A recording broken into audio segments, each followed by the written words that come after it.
Magandang umaga mga ka-happy hour.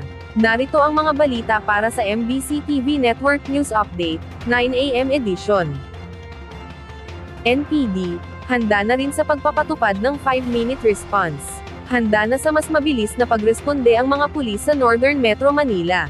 Ayon kay Northern Police District Chief Police Brigadier General Josefino Ligan, tuloy-tuloy na ang kanilang ginagawang drills para maabot ang 5-minute response na utos ni Philippine National Police Chief General Nicolas Torre III. Sinusubukan din ito maging sa mga lugar na masisikip ang daan, gaya ng sa North Caloocan.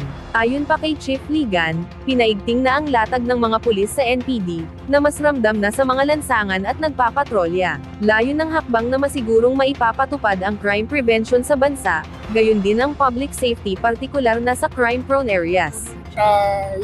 Lalo na yung 5-minute response na pinapapatupad ng ating bagong Chief PNP.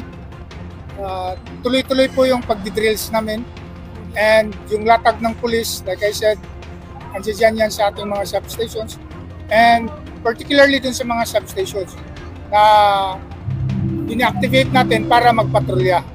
So makikita nyo marami ang latag ng police kasi nga 3 shifts na, and yung pag-responde una, lalo, nakakarating kaagad.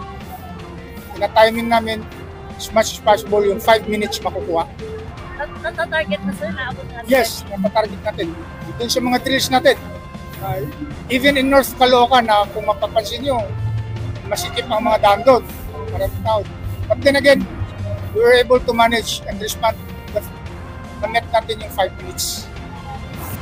Samantala, PBBM, walang alam sa anumang kasunduan sa pagitan nina VP Sara at Senator Amy Marcos re ex-PRRD arrest. Nilinaw ng Malacanang na walang anumang partisipasyon at hindi alam ni Pangulong Ferdinand Marcos Jr. kung meron mang kasunduan sa pagitan nina VP Sara at Senator Amy Marcos hinggil sa pagkakakulong kay ex-PRRD sa International Criminal Court.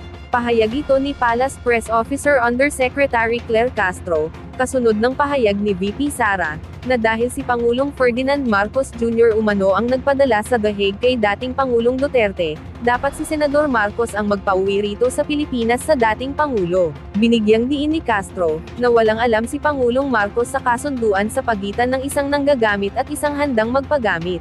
Ang tanging hangad-aniya ng Pangulo ay magpatuloy lamang at tumutok sa pagtatrabaho. Giit pa ni Castro, walang ibang gusto ang Pangulo kundi ang aksyon at hindi mabakasyon. Nang tanungin naman si Castro, kung may pinasasaringan ba itong tao na nakabakasyon ngayon ay tumanggi itong sagutin at sinabing bahala na ang publiko na mag-obserba, at pag-aralan kung meron nga bang mga individual na panay ang bakasyon sa ngayon. At yan ang mga balita para sa MBC TV Network News Update, 9 AM edition. Abangan ang mga susunod na balitaan mamaya, para sa 10 AM edition.